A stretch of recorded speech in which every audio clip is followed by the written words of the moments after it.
Oi. Oi. Gente, boa noite. Quer? Boa noite? Gente, é um prazer receber vocês. Bom, eu sou Raquel Freire, conselheira do IAB. Primeiro, eu quero agradecer a presença de vocês aqui essa noite. E, como vocês sabem, a gente está aqui no nosso evento, inclusive com o apoio do CAU-DF, com o apoio da Universidade de Brasília, pela Faculdade de Arquitetura e Urbanismo. Né? E, nessa sequência de eventos, a gente vai estar apresentando a temática da construção da profissão. E hoje é o nosso segundo dia de atividades, né? E para a gente poder fazer uma abertura bonita e, inclusive, poder continuar os trabalhos, eu queria chamar também a pessoa que vai fazer a nossa abertura aqui, que é a conselheira do CAU-DF, Mariana Bom Tempo. Uma salva de palmas para ela. Oi, gente, boa noite, tudo bom? Prazer, para quem não me conhece, meu nome é Mariana, sou conselheira aqui do CAU-DF, estou aqui representando a presidência, que, enfim, muitas agendas, muitos eventos. Então, é um prazer estar recebendo esse evento aqui. Para mim está sendo... Oi, Rai! Especialmente emocionante, porque a gente fez essa mesa, eu não sei se vocês dois se lembram, mas a gente fez essa mesa na pandemia. Foi a primeira vez que a gente fez uma live sozinhos, né? Então eu lembro a quantidade de gambiarra que eu tive que fazer em casa. Eu liguei uns 2 computadores, uns 3 tablets, mais celular, foi o caos, porque não tinha. Depois, com o andar da pandemia, as coisas foram, né, aparecendo uns softwarezinhos gratuitos para transmissão de encontros e tudo mais, mas está no YouTube esse encontro pandêmico que a gente fez, assim, nossa, parece que foi outra vida. E era exatamente eu, a Lu e o Murra, tinha uma outra arquiteta, a Lela, e a gente estava discutindo temas bastante análogos. E aí eu falei, gente, que legal agora esse encontro no mundo real, que alegria. E aí, enfim, por isso que fiz bastante questão de vir. É uma grande satisfação que a gente está aqui hoje, né? Esse aqui é o auditório do CAU, está sempre aberto para receber eventos.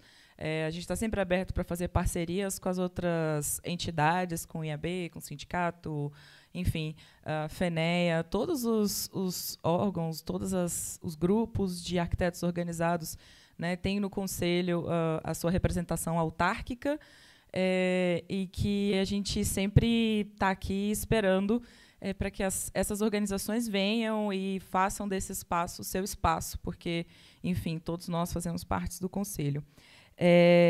O evento ele é resultado da primeira chamada pública de patrocínio que a gente realizou esse ano. O objetivo desses editais é sempre de promover a profusão e a difusão do conhecimento, estimular o desenvolvimento e a consolidação do ensino e do exercício profissional, bem como o fortalecimento da arquitetura e do urbanismo no Distrito Federal. Hoje é a segunda atividade do ciclo de palestras que o IAB-DF está realizando por meio desse edital de patrocínio, e vamos receber os palestrantes, o Mohamed Pazila e a Luísa Coelho, sobre as temáticas de expografias sobre arquitetura e urbanismo e pesquisar, construir narrativas e exposições. Até setembro haverá uma série de ações públicas preparatórias, como palestras, oficinas sobre acervos e história da profissão, e encerrando com uma exposição aqui no CAU. Além disso, também me passaram mais alguns outros informes, rapidamente, nos dias... Um momentinho. Para quem não sabe, o CAU ele possui comissões, tem as temporárias e as permanentes. E uma das comissões permanentes é a Comissão de Ensino e Formação, que geralmente é a comissão que é responsável por aquela que a gente sempre se questiona se eu tivesse aprendido isso na faculdade, né? E a gente está sempre discutindo como é que tem que ser a vida do profissional.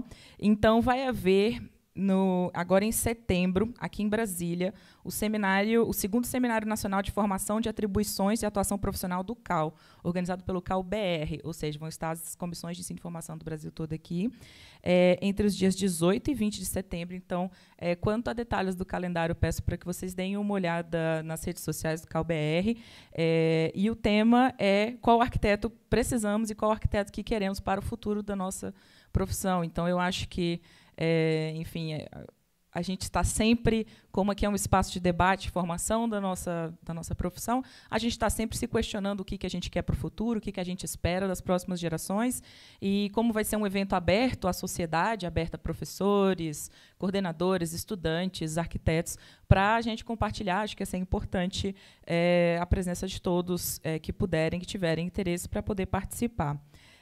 Qual era o outro aviso que eu precisava te dar? Sim, dar as boas-vindas ao seminário. Ok, é isso. Queria agradecer a todos e todas que estão aqui.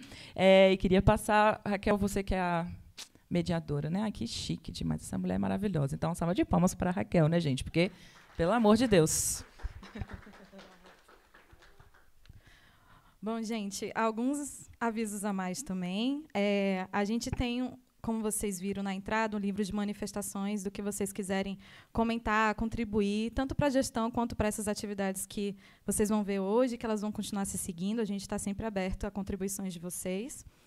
O segundo aviso também que vai ter, se vocês já não assinaram a lista de presença lá fora, ela vai continuar rodando aqui na nossa sala, aqui no nosso auditório do CAL. E o terceiro aviso, também, para quem passou ligeiro e entrou dentro da auditória, que a gente tem um QR Code na mesa para quem quiser receber o certificado e confirmar a participação aqui no nosso evento, tá bom? E, sem mais delongas, então, a gente vai apresentar o nosso primeiro palestrante, né?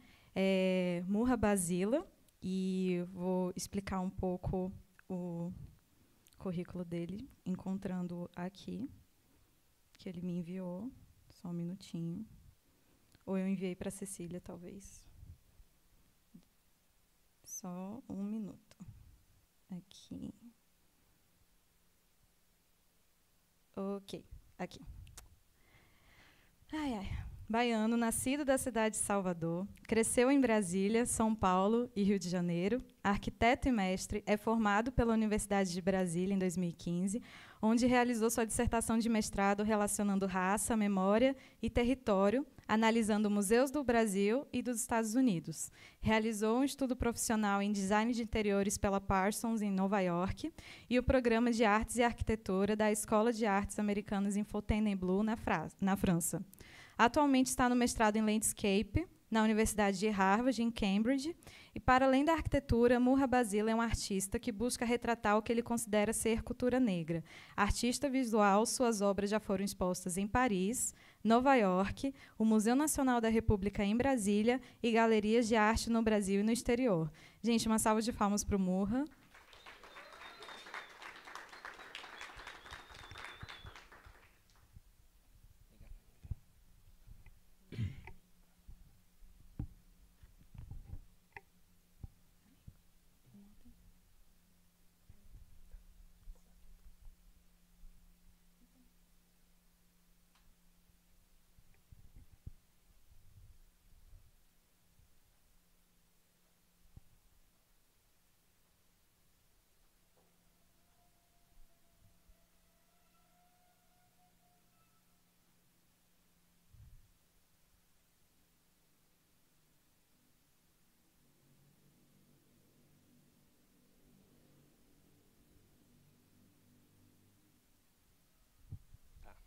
Gente, boa noite. Obrigado por estarem aqui. Eu agradeço ao CAL e à B pelo convite. Vou começar me apresentando. Eu sou o Murra Basila. Fui aluno da UNB, me formei na graduação e no mestrado. Essa apresentação de hoje ela é parte do que foi o produto do meu mestrado, da dissertação. Quero aproveitar já para agradecer o meu professor orientador, Carlos Henrique, também o Leandro, que participou da banca. Eu vou tentar trazer o máximo possível para o ambiente de conversa, até porque é o ambiente que eu fico mais confortável do que de apresentação. Bom, o tema que eu quis trazer para hoje é arquitetura e narrativas históricas, uma análise racializada sobre memória e território. O meu mestrado, eu usei 2 objetos como estudos para discutir arquitetura e raça, que era o objetivo inicial. E os 2 objetos são 2 museus, um no Brasil, no Rio de Janeiro, e um em Montgomery. Eu vou começar falando sobre minha experiência durante mesmo o processo de pesquisa. Essa imagem aqui, que é uma pintura que eu fiz, Foi durante minha viagem ao sul dos Estados Unidos, né, ao Alabama, que é onde fica, é o estado que fica a cidade de Montgomery.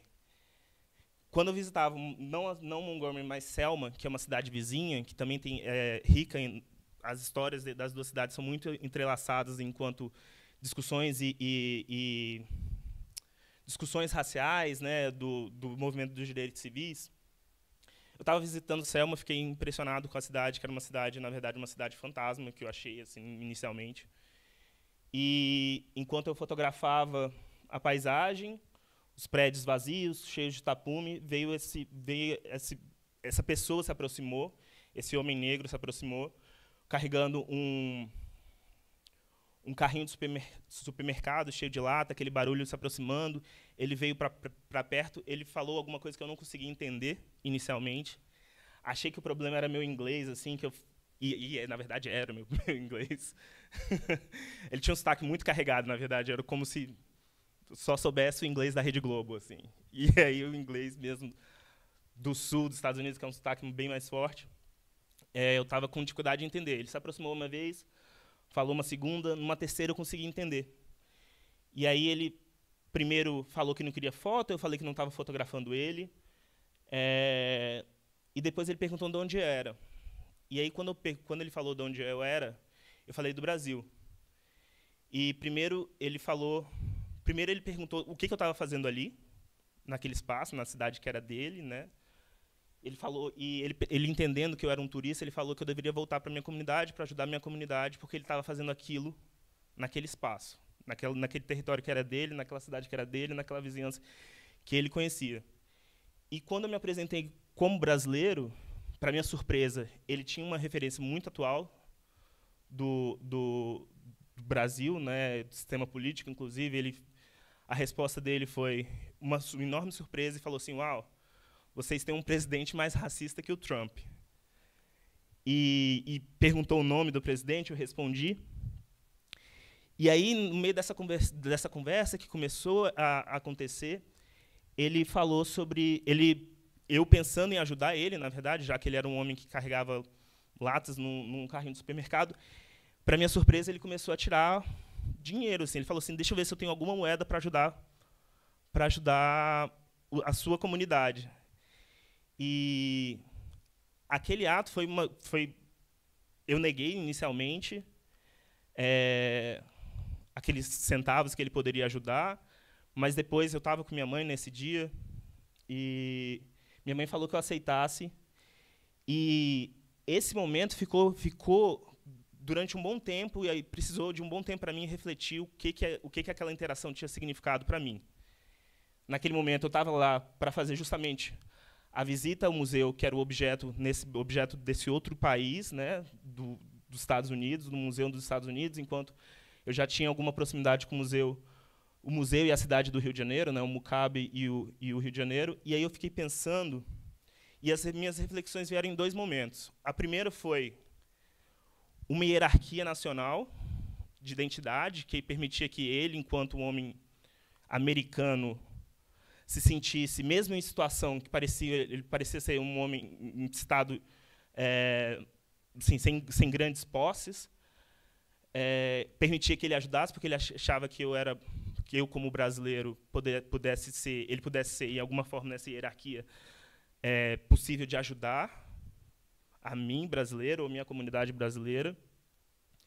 E a segunda reflexão foi, na verdade, que existia algum laço entre nós que permitia que ele entendia que a existência negra pudesse ser coletiva, de forma que não importava essa ligação nacional, esse território nacional, e sim a possibilidade de nos ajudar enquanto nos identificamos racialmente. E esse foi um ponto de partida para eu começar a pensar quais seriam as possibilidades de não comparar, mas de analisar em conjunto dois museus que estão em lugares extremamente marcados pela escravidão negra. Um, novamente, em Montgomery, e o segundo na cidade do Rio de Janeiro.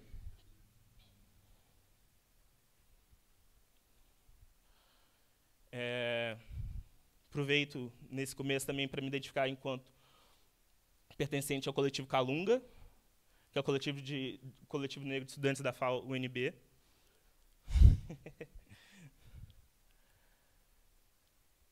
E para começar a apresentar e pensar nessa existência coletiva também. Aqui é a minha dissertação, Arquitetura e Memórias da Escravidão e Luta, Museu da História e Cultura Brasileira e Museu do Legado. Para minha dissertação, eu usei 3 termos que foram essenciais para pensar na arquitetura e no que eu queria dessa análise, né, do que eu poderia investigar dessa análise entre arquitetura e raça. Então, entendendo raça enquanto construção social, também responsável por uma hierarquia social, e também num outro viés, raça enquanto esse caráter agregador, né, que junta as pessoas e não que necessariamente põe em uma escala de valor. Memória. Eu pensei bastante enquanto construção coletiva, né, usando minhas referências bibliográficas, pensando nessa construção coletiva, a partir dessas pessoas que dialogam essa memória, pensar nessa comunidade afetiva, que são essas pessoas que estão sempre em constante construção, né, a partir da memória, do que eu lembro, do que você lembra, do que a gente lembra, e do que a gente constrói enquanto história conjunta. Pensando também nos espaços que vão ser importantes para pensar os territórios das 2 cidades, uma memória que é em disputa inclusive no espaço público, e também esse lugar da intervenção das próprias instituições, uma memória que é sujeita à negociação e, por vezes, à dominação. O território, pensando num território multidimensional, que é um território que ele não significa que ele é um território só cultural, ou só religioso, ou só mesmo étnico. Ele é um território que ele vai ser influenciado por diversos fatores econômicos, muitas vezes, se pensar na região do Rio de Janeiro, onde se encontra, que é quem manda, quem tem o poder sobre a terra, sobre aquele espaço, mas também quem dá o valor àquele espaço enquanto espaço de sociabilidade, quem dá esse espaço do território usado, e também desse espaço de identificação e identidade, que é o território étnico, a partir de uma relação social que se faz dentro desse espaço, que é o que eu pretendo abordar aqui. Bom, os museus eles entram justamente como essa instituição que se propõe a falar sobre o impacto de um território que tem uma história, que é uma história que precisa ser uma história que precisa ser abordada, porque é uma história que também está em disputa, é uma memória que está em disputa. São espaços, tanto no Brasil, na cidade do Rio de Janeiro, como na cidade de Montgomery, são espaços que tem ali uma população negra que, por vezes, não tem a posse sobre o espaço, mas tem ali a presença e que também tem ali essa memória sendo apagada nesses espaços, nesses territórios. Então, o museu, nesse caso, eu reconheço na dissertação, né, que é um processo muito mais né, uma apresentação muito mais complexa para falar sobre o que é o museu, eu reconheço o lugar da instituição museu enquanto instituição de dominância e toda a história que a instituição museu tem por si só, mas eu queria pensar a partir desse lugar, quando o museu se propõe a falar de uma história que não é a dominante, que é uma história quando esse museu se pretende a conectar com as pessoas que estão ali perto, e principalmente quando esse museu está nesse lugar de conexão. O que interfere, ou como esse museu consegue conectar, ou quais são as propostas que esses museus fazem para que aquele espaço seja referenciado também como um espaço, nesse caso, um espaço negro, de uma história negra, de uma relação negra que acontece dentro desses territórios. 2 museus que eu trago como importante para pensar nesse lugar historicamente, ou referenciar historicamente, esse lugar do museu enquanto identidade. O primeiro é o Museu de Arte Negra, criado por Abdias do Nascimento, nos anos 50, que aí tem o museu junto com o Teatro Experimental do Negro, junto com outras ações, mas criando justamente essa ideia de que esse museu ele pensa a partir da agência negra sobre a própria história, de colocar não alguém contando como foi, mas sim qual é a história que temos nós, enquanto população negra, a contar sobre nós mesmos. E, da mesma forma, acontece com o International Afro-American Museum, na década de 60, então, na década seguinte, que é um museu vinculado de Detroit, vinculado ao movimento do Black Panthers, que é justamente a mesma proposta. Pensar a narrativa negra a partir das próprias comunidades negras, implementando dentro dos territórios negros, para que as próximas gerações tenham histórias a serem contadas a partir da própria voz, da própria agência. Como já um legado que eu quero referenciar aqui também é o Museu Afro-Brasileiro, o legado de Abdias do Nascimento, pensando no Museu Afro-Brasil Emanuel Araújo. Eu visitei ainda há pouco em São Paulo e acho que eu achei importante trazer ele justamente porque o impacto de visitar uma instituição que conta uma história a partir dela mesma, assim, eu acho que para mim diferencia muito, inclusive a proposta de expografia e as próprias relações, né, que se trazem dentro desse espaço. Bom, então, como objeto de trabalho, eu escolhi o MUCAB, que é o Museu de História de Cultura Afro-Brasileira, né, de gestão da Secretaria Municipal de Cultura do Rio de Janeiro, na zona portuária, que é um território que eu identifico, que eu vou usar outros trabalhos para identificar como Pequena África. E o The Legacy Museum, o Museu do Legado, de gestão, que é de uma gestão da Equal Justice Initiative, que é uma gestão um escritório de advocacia que luta contra o racismo penal nos Estados Unidos, principalmente nos estados do sul dos Estados Unidos, que fica em Montgomery e fica no centro da cidade de Montgomery. O MUCAB.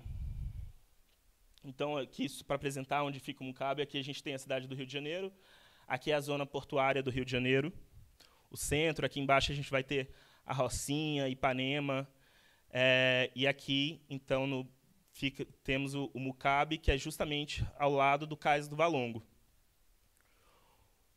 A relação dos dois, do MUCAB e o Cais do Valongo é o porto onde mais atracou africanos a serem escravizados nas Américas.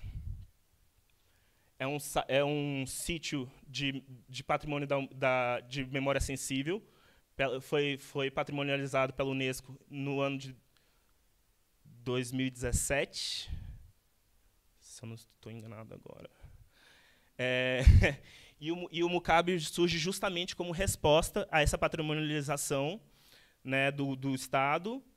Então, junto com outras ações, o MUCAB é também parte desse processo para se falar da história, não só do Cais do Valongo, mas da história negra que chega ao Rio de Janeiro, que na verdade, é uma história da cidade do Rio de Janeiro, mas é uma história do país enquanto identidade, que se forja a partir da escravidão, e também acaba sendo uma história de toda a América, né? Pensando que aqui, nesse lugar, nessa área, foi onde se mais atracou, né, africanos a serem escravizados nas Américas. Então, o impacto disso, desde o aspecto espiritual a cultural, é gigantesco. É também na Pequena África, né, que como é esse território social chamado aqui, nessa área da Pequena África que também surge expressões importantíssimas para a identidade nacional brasileira, como o samba, né, uma das formas de samba. Também tem outros pontos de memória bastante relevantes, como o Quilombo da Pedra do Sal, como as casas das tias baianas, são essas pessoas que durante o processo de colonização e o pós-colonização foram responsáveis por criar esse senso de comunidade na região. Então, foram essas mulheres que protegeram a comunidade, protegeram enquanto o Estado, protegeram da violência do Estado, violência espiritual, religiosa, violência cultural, né, do períodos de proibição de manifestação cultural negra. A gente está falando de capoeira, samba, candomblé e outras religiões também. Assim como tem os próprios candomblés, os afoxés, a escola José Bonifácio, que é a primeira escola pública da região, que é justamente onde é a sede do museu. Então, para pensar a Pequena África, que é um termo que se dá a autoria ao Heitor dos Prazeres, que é um artista e sambista, que, inclusive, faz esses registros justamente dessa região da Pequena África enquanto espaços de sociabilidade, espaços de convivência, de construção cultural, também pensando nos vestígios do próprio Cais do Valongo. Então, durante a escavação, o Cais do Valongo aparece a partir dos jogos das reformas do Porto Maravilha, que é relacionado aos Jogos Olímpicos e à Copa do Mundo no Rio de Janeiro. Então, durante esse processo de infraestrutura urbana, se desvenda essa região, e aí tem todo um processo arqueológico para resgatar e para preservar o que se tem do registro histórico que se tem desse cais. E a partir de então, né, tem todo o processo de patrimonialização, como eu já mencionei, e pensar e aqui o meu trabalho, o meu pensamento artístico para esse trabalho era justamente pensar desse pouco espaço que se tem em memória e de uma grande cidade que acontece em volta, né, que continua acontecendo também, e qual é esse pequeno espaço recluso que se tem de memória, para pensar em todo um território, inclusive pensar na própria instituição do museu, como agir, como dimensionar esse espaço enquanto espaço relevante para patrimonialização e para sociabilidade urbana. Então, como memória, como espaço, né, como território, é um território em disputa também, porque ele surge do Porto Maravilha, então ele surge desses projetos como o Museu da Manhã, né, dessas intervenções turísticas para a Copa do Mundo, as reformas do Mar, né, Museu de Arte do Rio de Janeiro. Então, tem todo esse projeto de pensar o futuro, né, o Museu da Manhã, o Porto Maravilha do Rio de Janeiro. Porém, na mesma região temos ali o Cais do Valongo, o Jardim Suspenso do Valongo, que é das poucas arquiteturas que preservam esses espaços relacionados à escravidão. Então, nesses lugares, nessa arquitetura aqui, nesse jardim, seria, então, uma das casas ou os registros dos poucos espaços ainda em pé desse mercado negro também, desse mercado de escravizados que foi feito, que existiu nessa região. Acho que um ponto importante também é pensar que, dos dois museus que eu tenho, que eu trabalhei, a ideia de fluxo e mercado relacionado à escravidão é muito intensa, porque, no Brasil, esse foi o lugar onde teve o maior comércio, e em Montgomery também é outra cidade que justamente teve o maior comércio de escravagista dentro dos Estados Unidos. Então, são alguns pontos que marcam esses territórios.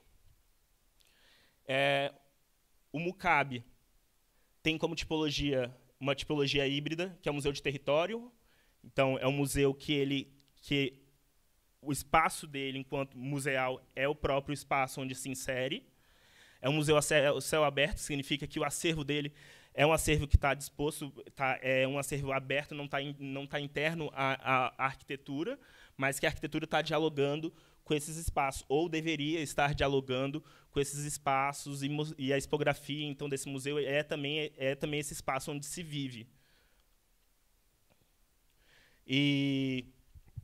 Então, assim, é um museu histórico, um museu socialmente responsável, então significa justamente isso, né? Um museu que se pretende transformar o entendimento do que é ser negro no Brasil, afetando e empoderando as comunidades afro-brasileiras pela garantia do direito de conhecer, preservar e disseminar sua história de afirmação e resistência a partir do território físico e simbólico do Cais do Valongo e seus entornos. Então, é justamente isso. É um museu que se pretende, a partir da história do território onde se insere, transformar ou reafirmar a história negra e a identidade negra para um país inteiro. Como espaço museal, ele tem os espaços de exposição, que aí sim são os espaços de exposições internas à arquitetura, a essa escola José Bonifácio. Aqui uma outra galeria, que é a galeria inicial, que é a Galeria de Arte Heitor dos Prazeres. Aqui só, e assim, aqui eu queria ressaltar, enquanto ações museais e conexões desse museu, o que ele propõe, na verdade, desculpa, eu acho que eu tenho que fazer uma ressalva aqui, que assim, eu defendi essa dissertação durante a pandemia, então teve limitações também do próprio processo do museu de implementação. Então, eu reconheço isso, que a pandemia atrasou. Enquanto eu defendia, e aqui essa apresentação vai, na verdade, até a minha defesa, as propostas que se tem do museu era uma proposta que era muito assim, o que o museu pretende ser. E ainda no começo do que o museu consegue alcançar. Então, o que o museu, essas ações territoriais, até o ponto da pesquisa, não existia enquanto identificação, enquanto projeto tipográfico, para dizer quais são esses lugares. O museu, na verdade, se inseria em outros projetos que reconheciam a Pequena África enquanto um espaço de memória. E aí o museu fazia parte, então, desses outros projetos, mas o museu em si não propunha um espaço tipográfico territorial ou um limite para esse visitante do que é esse museu a céu aberto, ou quais são esses espaços relevantes a céu aberto, enquanto parte desse projeto museal. Porém, eu só adicionei essa imagem, que é uma imagem atual do Instagram do museu, mostrando as diversas ações. Então, tem ações educativas, ações religiosas e culturais no próprio Cais do Valongo, que o museu se insere junto com outras instituições. O museu em si é um projeto, né, da sociedade civil junto com o Estado, é um projeto que é referente, que sofreu durante o processo algumas disputas políticas e que se insere, né, dentro da força do Estado. Então, isso também é um ponto a se pensar nesse projeto, né, porque ele é um museu que de alguma forma, propõe uma decolonialidade, porém é também um museu proposto pelo próprio Estado. E aí isso tem seus desafios, que com certeza era uma coisa que poderia ser abordada com muito mais profundidade. E aí a gente dá um pequeno salto, um grande salto para o Museu do Legado, para pensar nessas narrativas também. O Museu do Legado fica na cidade de Montgomery, Alabama, que tem como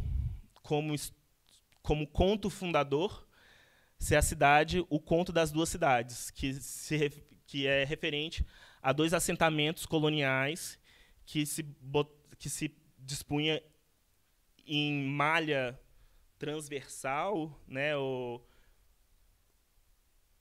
então bom, vamos pensar aqui. Então, assim, essa referência é um assentamento, então teria um outro assentamento com uma malha que é em diagonal uma a outra, e aí esses dois assentamentos coloniais, em algum momento eles se encontram e formam uma cidade, que é a cidade de Montgomery. E é interessante pensar nesse conto das duas cidades, porque para essa pesquisa, as duas cidades, ou esses dois contos também, para mim, podem ser lidos como Montgomery, a cidade que é uma referência para o movimento dos direitos civis norte-americanos, que é a cidade onde o pastor Martin Luther King Jr.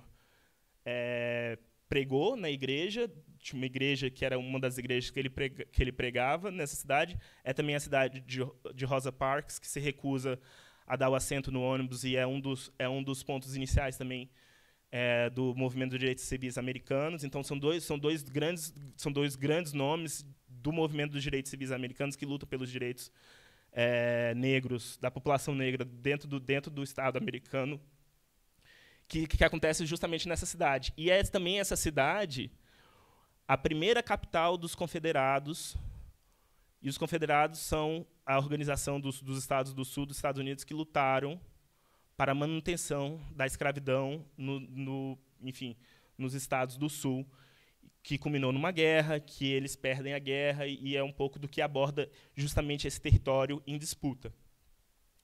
Então, aqui, em amarelo, temos aqui marcações de pontos relevantes à memória dos direitos civis.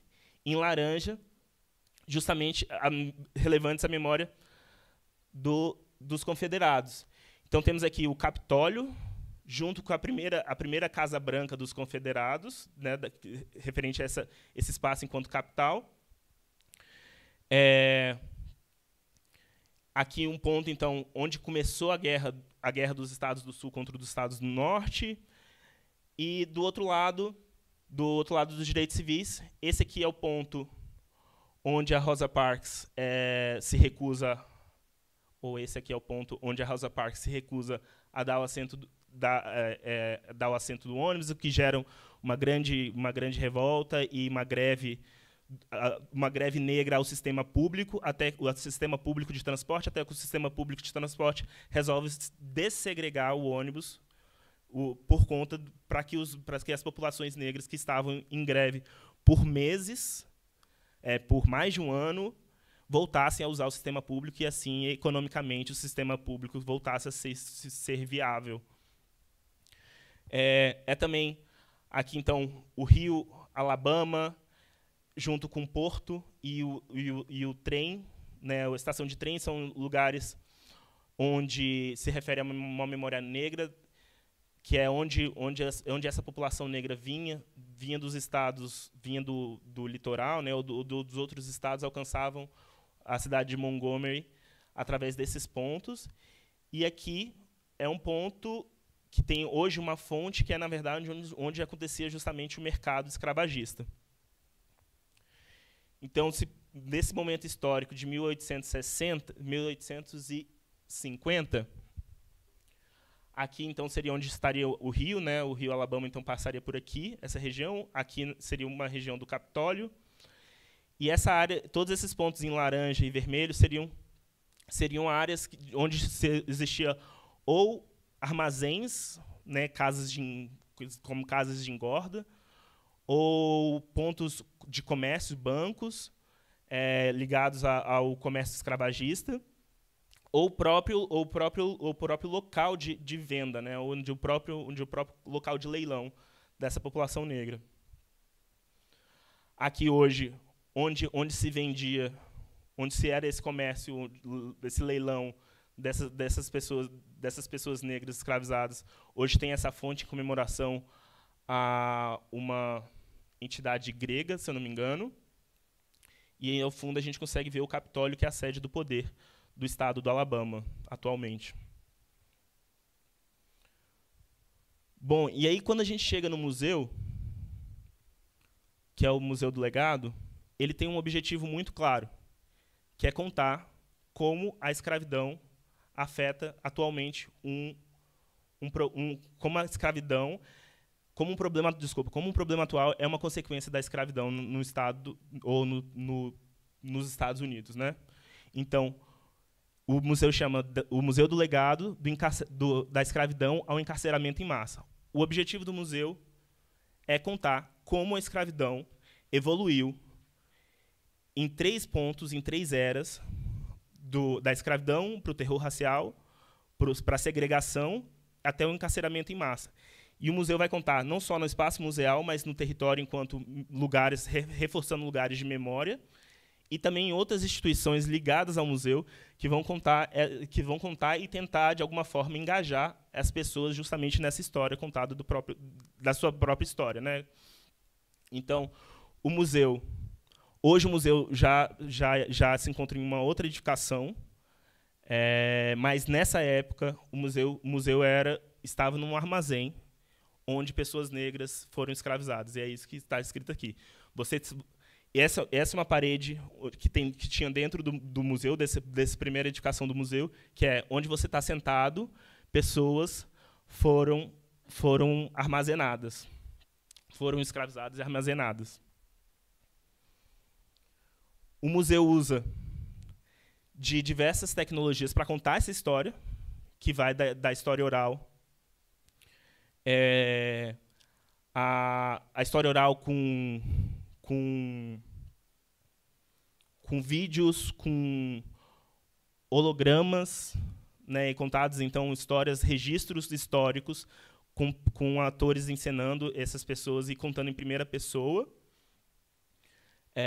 Há alguns objetos, alguns artefatos aqui da própria região, né, dizendo sobre a segregação.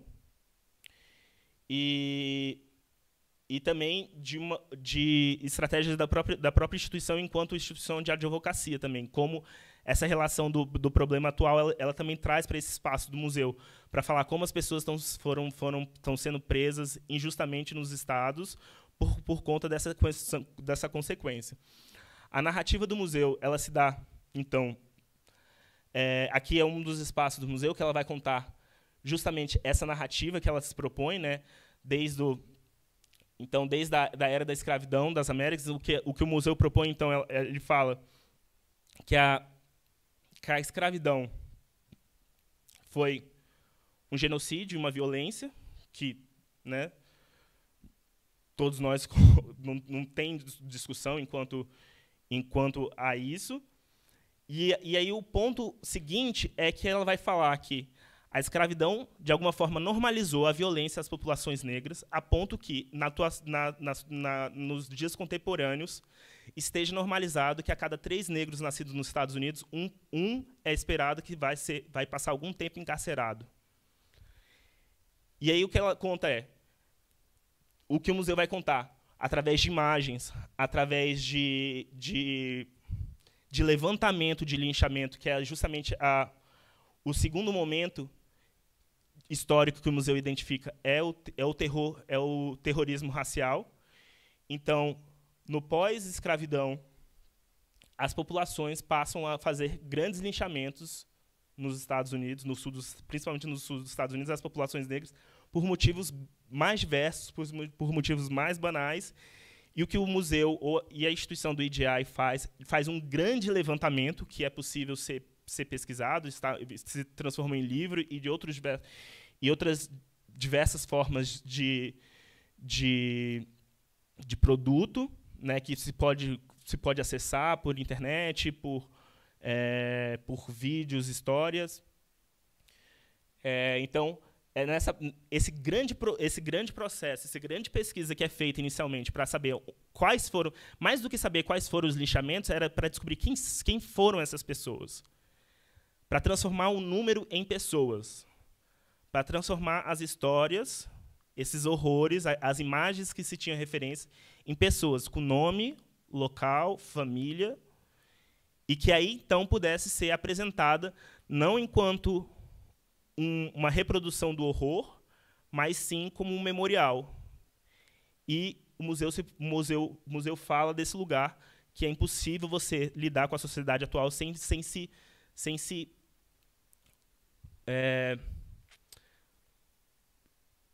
entender o passado, mas sem fazer não é fazer as pazes com o passado, mas assim, sem olhar para o passado com devida importância e com devido entendimento do que foi o horror e quais foram aquelas vítimas. Então, o museu procura humanizar os dados das pesquisas, e, para mim, pessoalmente, foi uma das coisas também mais impressionantes dessa experiência de visita nesse museu e durante a pesquisa mesmo.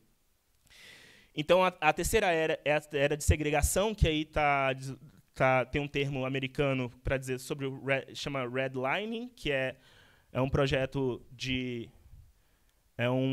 uma ação governamental que você passa a criar áreas urbanísticas, né, um projeto urbanístico ou político urbanístico. Você cria áreas onde estão as populações negras, e você passa a dizer que aquela área é uma área que não se merece ou é uma área de risco de investimento, o que faz com que as instituições bancárias não precisem dispensar ou dinheiro, empréstimos, ou qualquer que seja para aquelas pessoas que tinham propriedades ali, que, na verdade, então seriam as pessoas negras que tinham comércios, casas, instituições de hotelaria, qualquer que fosse essas áreas, qualquer que fossem esses comércios, essas instituições, ficariam muito mais difícil dessas pessoas conseguirem qualquer tipo de investimento e conseguirem prosperar.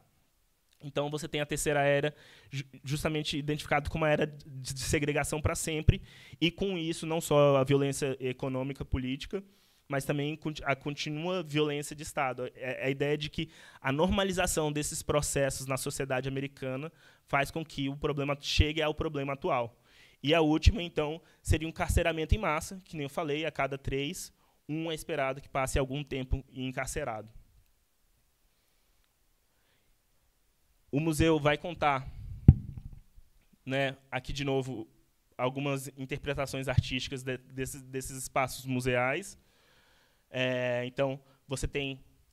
Essa aqui na verdade, um espaço que é como se fosse uma cela, e aí você tem uma história que vai ser reproduzida por atores, que são reproduzidos como holograma, e contando em primeira pessoa para esses visitantes. Qual é a história dessa pessoa? E não são histórias inventadas. E a questão é que não são histórias inventadas, e sim histórias pesquisadas, que, então, passam a ser reproduzidas ali. Então, de alguma forma, são essas pessoas contando, né, para esse visitante, conectando dessa forma, é a forma com que o museu escolhe apresentar, então, parte da sua expografia. Outra forma são nessas cabines, que é uma reprodução das cabines de visita penal. Então, você senta ali e, assim como na realidade, você tira o telefone, e na sua frente, em vez da própria pessoa, obviamente, você tem ali telas que as pessoas vão de novo contar cada um sua história. Essa pessoa aqui hoje trabalha na própria instituição e foi preso, se eu não me engano, por 35 anos por um crime que não cometeu. E a instituição conseguiu comprovar que ele não tinha cometido crime, e hoje ele trabalha e é um desses agentes, ou desses agentes que vão continuar o trabalho enquanto justiça penal.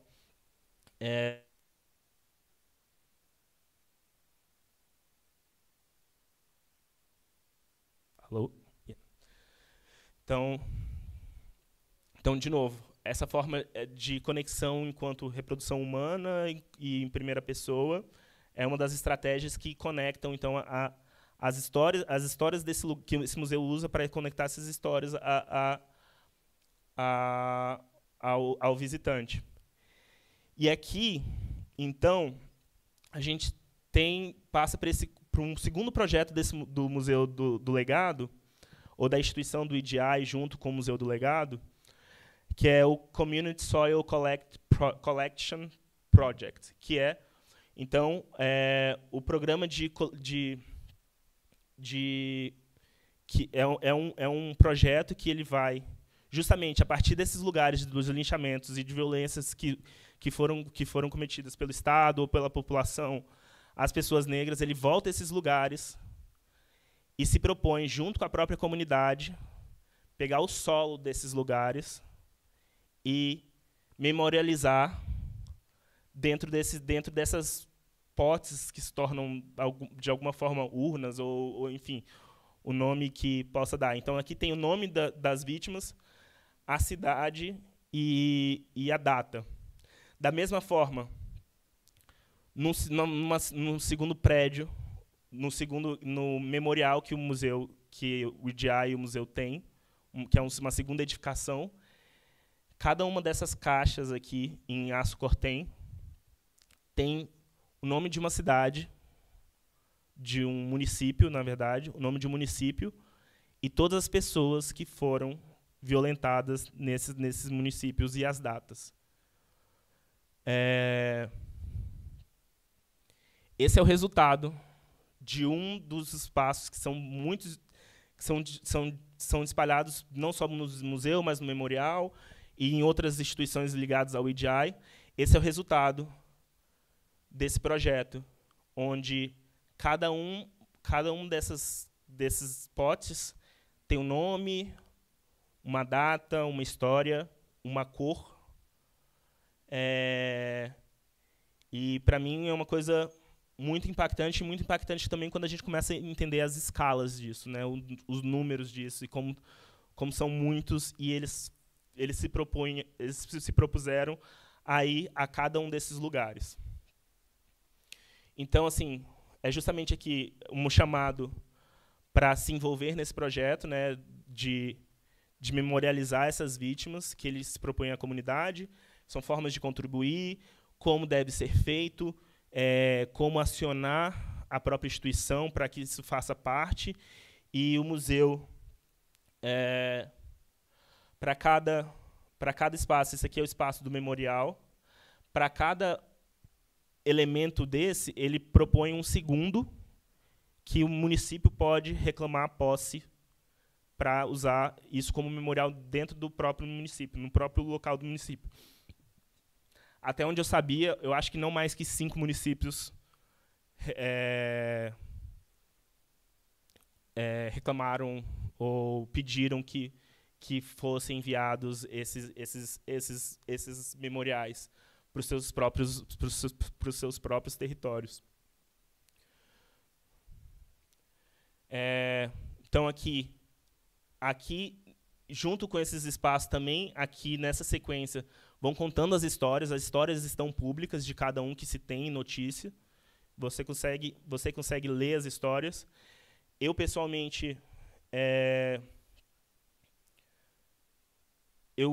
enquanto visitava esse espaço aqui externo ao memorial, eu vi uma família, um casal, na verdade, de 2 senhores, imagino 60 anos, procurando nomes específicos que estavam lá. Sabiam a cidade, então eles estavam ali olhando os nomes porque sabiam de algum nome. Eu ouvi eles falando e eu entendi também a forma como se conecta, né?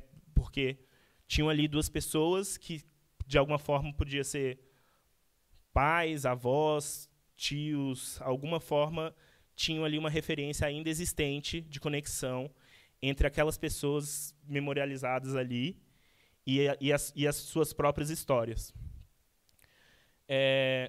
Como possibilidade dessa conexão ou dessa narrativa feita, eu acho que os 2 espaços são 2 espaços extremamente, os 2 territórios, as 2 cidades, extremamente marcados pela violência e também extremamente marcadas com um lugar de pujança cultural muito forte a partir dessa experiência negra.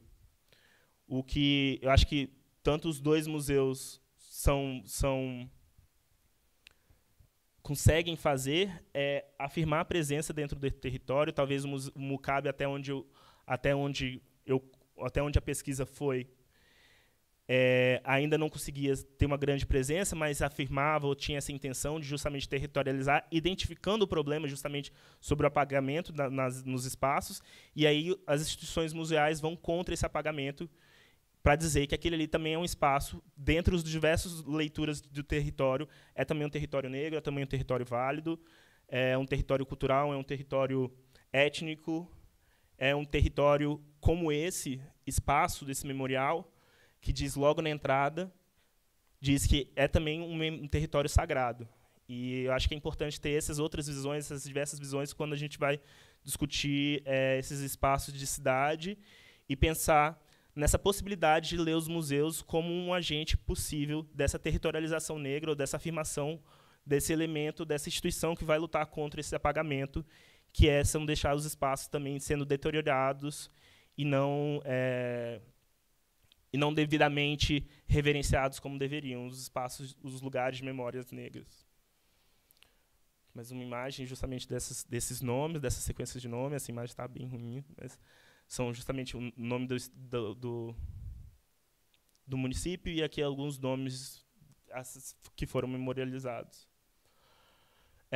Por último, essa linha, essa fala da Maya Angelou, que a história, apesar da dor enorme, não pode ser não vivida, não pode ser desvivida, mas que, se enfrentada com coragem, não precisa ser vivida de novo. E é isso. Obrigado.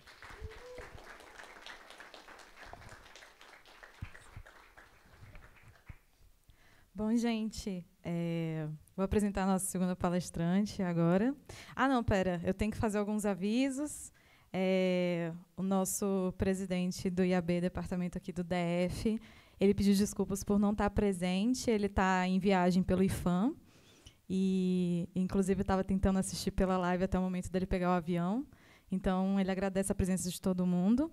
E reforçar outros avisos também, que no final a gente vai ter um sorteio de livros, que a gente tem aqui selecionado, direto do acervo do IAB.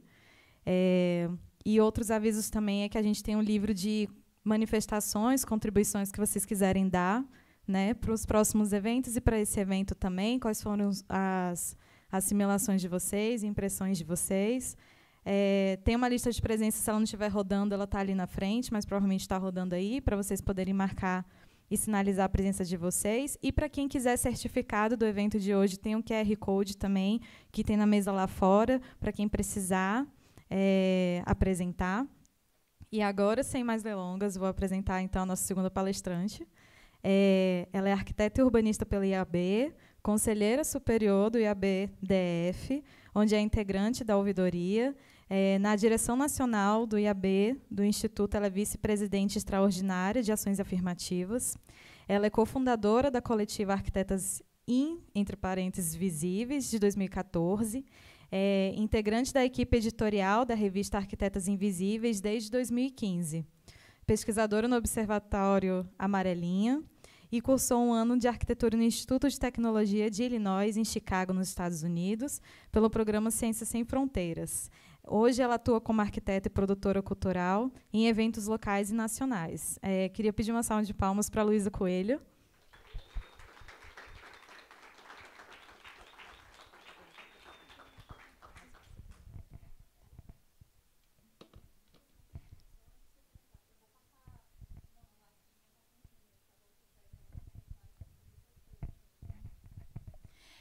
Boa noite, pessoal. Queria agradecer a oportunidade que o CAU-DF está dando. É sempre bom a gente ter esse espaço dedicado à profissão e a profissionais de arquitetura para a gente ocupar, se encontrar, né, e debater um pouco mais. E também ao IAB pela organização e a presença de todas e todos. Muito bom. Então, começando um pouquinho, né, eu estou começando com as Arquitetas Invisíveis, que é um trabalho coletivo que tem quase 10 anos.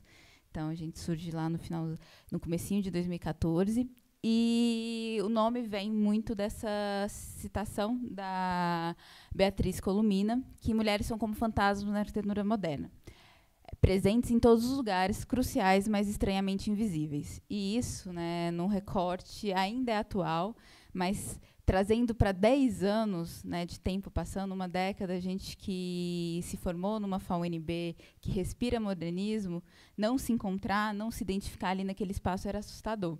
Né? Aqui é um recorte de uma coletânea que a Folha preparou da vida e obra de grandes arquitetos, e a gente só tem uma mulher dos 18 volumes. Né? São algumas das provocações que a gente foi vendo que não dava mais para desver, só fazer. E aí a gente começa com uma coisa que basicamente alugou um triplex na cabeça de todas nós, que é se a gente conseguia citar o nome de 3 arquitetas reconhecidas. E até aquele momento a gente tinha Zaha, Ohlina, no caso, vinha fácil, Zaha, e a terceira não vinha. Hoje, infelizmente, já vem, né? E aí algumas pessoas falavam de Jane Jacobs, que não era arquiteta, era jornalista, pesquisadora da cidade. E nisso a gente começa a fazer uma pesquisa muito profunda para achar outras mulheres. O que culminou em um ano da gente apresentando a cada 15 dias uma arquiteta com obras executadas de relevância a nível nacional e mundial, e resultando numa exposição na FAUNB, que trazia toda essa provocação, essa inquietação, e a gente conseguiu transformar em visual, em espaço e objeto tudo aquilo que a gente estava sentindo. Né? Então, passar mais rapidinho. E aí, nisso, né, toda essa provocação não era só sobre achar novas arquitetas ou aumentar nosso repertório, mas entender o que estava acontecendo. E aí, nesse processo, começa uma pesquisa que eu fui para lá no século XIX, em 1880, começando a entender como a mulher se insere na arquitetura. Né? E, desde o começo, a gente tem ali, marcado em 1891, a Sophie Hayden, que ganhou um concurso de projeto para o prédio das mulheres, mas o honorário que ela recebeu foi 10 vezes menor do que os homens para fazer algo de semelhante valor. Né, a gente tem a Julia Morgan, primeira arquiteta a se formar na Escola de Belas Artes de Paris. E aí, um ponto muito importante, né, que em 1909 a gente só tinha 9% dos profissionais registrados nos Estados Unidos eram mulheres, e até 1948, a Harvard, que hoje o nosso querido Murra está lá fazendo o seu mestrado em landscape, não aceitava mulheres.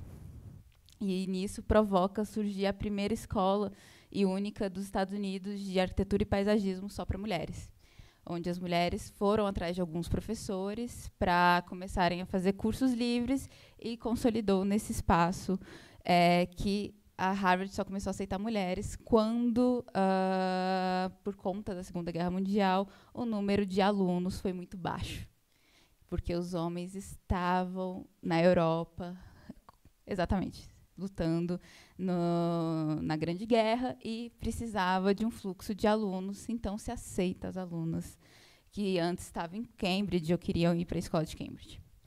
E aí, né, cresci num contexto, tem 30 anos, cresci nesse contexto de ouvindo por trás de um grande homem sempre tem uma grande mulher.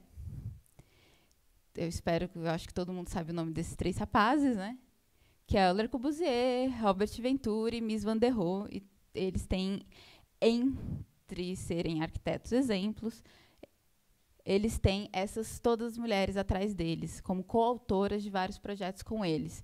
Né? Então, a gente tem a Lily Reich, que é coautora de vários projetos de mobiliário com Mies van der Rohe, responsável por salvar boa parte do acervo que estava na Alemanha quando Mies van der Rohe vai para os Estados Unidos, e responsável também pelo projeto de interiores do pavilhão de Barcelona, pelo projeto, né, da Carreira Barcelona. A gente tem a Ellen Gray, que por muito tempo pesquisadoras ficaram questionando se ela não tinha feito a primeira casa modernista, a E1027, e que tinha algumas disputas ali com Le Corbusier, que chegou a fazer uma pichação no mural da casa e falar que agora a casa valia alguma coisa. A gente tem a Denise Scott Brown, que em 2013, um grupo de alunas da Columbia pediu para o Pritzker reconsiderar e laurear ela junto com Robert Venturi, tendo em vista que mais da metade das obras consideradas para premiar o Robert Venturi era em coautoria com ela. A Fundação Pritzker respondeu que o júri era unânime e eles não poderiam voltar atrás, mas a composição do júri do Pritzker é mais de 70% masculina. A primeira mulher projetista, né, com atuação em escritório a entrar foi a Zaha Hadid em 2013, alguns anos, quase 5 anos depois dela ter recebido o Pritzker, sendo a primeira mulher a ganhar o Pritzker. E aí, a gente se deu conta que sempre tem mulheres, sempre há grandes mulheres. A gente só precisa de um olhar sensível para procurar. E nisso, né, entrando um pouco mais, entendendo mais nessas pesquisas, acaba que a produção feminina e de outras minorias é colocada em uma dessas 4 categorias. A arquiteta excepcional, que é aquela mulher que vai abrir mão de tudo, até mesmo da sua feminilidade, das suas performances, para ser considerada tão boa quanto um homem, mas que, para isso, ela precisa ser muito melhor do que um homem. E o homem, quando eu estou falando aqui, eu estou falando do homem hegemônico, homem branco, cis, hétero, de classes altas, consolidado. Teoricamente. A gente tem a desenhista anônima, que são aquelas mulheres que estão no cotidiano da profissão, estão dentro dos escritórios, fazendo a roda girar, mas não recebem o reconhecimento. né? No nosso contexto de Brasil, é muito comum a gente ter, por exemplo, os escritórios onde só o arquiteto, gestor ou proprietário assina as RTs de projeto, apesar da gente ter RRT de equipe, onde todo mundo poderia assinar, e com uma série de justificativas. Então, tem essa questão. A gente tem a profissional adjunta, que se foca na questão dos aspectos sociais da profissão. Então, vai lá trabalhar com a habitação de interesse social, assessoria técnica, um pouco de, na verdade, os profissionais da reforma social, que vai para essa questão da reforma urbana, que é o coletivo, né, aquele trabalho coletivo que por vezes se confunde como cuidado, então não precisa ser remunerado. E a profissional adjunta que sai da arquitetura e vai ser historiadora, crítica, fotógrafa. Então, a gente tem, por exemplo, uma das principais fotógrafas de arquitetura no país é a Joana França, que é arquiteta brasiliense, né? Então, mais uma citaçãozinha, né? O Star System retrata o escritório como uma pirâmide com um arquiteto no topo. Tem pouco a ver com as relações complexas da arquitetura e a construção na atualidade. Mesmo assim, com o sexismo me define como escriba, datilógrafa e fotógrafo do meu marido. Star System define nossos associados como figurantes e nossa equipe como lapiseiras, né? Então, isso é muito importante, que a gente sempre, na formação, a gente aprende a seguir a expressão de um gênio, né? A pessoa que foi lá e pensou e definiu aquilo como se a arquitetura fosse uma disciplina, um campo de atuação, onde só uma pessoa resolvesse tudo. E sendo que, no primeiro PA, a gente vê que isso não é verdade, né? No primeiro ateliê de projeto. Aqui, um pouco mais dessas arquitetas que a gente trouxe. De novo, né, a questão da columina, porque quando a gente... Não é uma questão só de justiça social, a gente rever esses nomes da história, questionar essa historiografia, mas entender as complexas formas que a arquitetura é feita e o que a gente está deixando passar. O que a gente está considerando uma boa arquitetura, o que para a gente é relevante, a gente está reproduzindo e validando, né? E aí a gente entende, né, como isso vai ser reproduzido. Se eu tenho espaços feitos dentro de uma lógica que toma como universal o parcial, que representa quem detém a narrativa, que geralmente são as pessoas que detêm o poder e o controle, a gente acaba tendo espaços que são excludentes, não adequados, que sempre vai tirar disso todo mundo que não ocupa aquela cara. Dependendo de um horário, por exemplo, a gente vai ser daqui umas 9 e pouco, quase 10 horas. Alguma parcela da gente vai ficar preocupada de atravessar para ir para a W2, pegar um carro. Muita gente pensou assim, como é que eu vou chegar lá? Vou pegar ônibus ou não? Apesar da gente estar aqui na frente de uma parada de ônibus, mas depois das 8 horas, a W3 já não é mais tão agradável, principalmente para uma mulher. Então, quantas inequidades eu tenho que o espaço da rua para de ser acessível para mim quando eu estou saindo de uma palestra, de uma atividade. E aí, a gente vem confrontar um pouco da realidade da profissão no Brasil, que hoje esse número está um pouquinho desatualizado, a gente está chegando perto dos 220 mil, mas esses são de profissionais ativos. A gente tem 65% de mulheres. Então, só um estado no país não tem mais de 50% de profissionais mulheres. E desses, mais da metade tem até 10 anos de formado, então é uma profissão jovem, profissionais jovens, e a maioria deles está no interior do país e não nos grandes centros, né, nos interiores dos seus estados. E aí, caindo um pouquinho a mais naquilo que eu trouxe, que é um pequeno diagrama, para entender o que é a boa arquitetura, que a gente fica validando, né, esse processo dessa bolha da boa arquitetura até normatizar e quem está à margem também reproduzir isso, para tentar entrar dentro da bolha. Sendo que, nesse processo, a diversidade é muito mais importante, porque eu consigo assimilar tudo que está diferente, sem perder essas questões, né?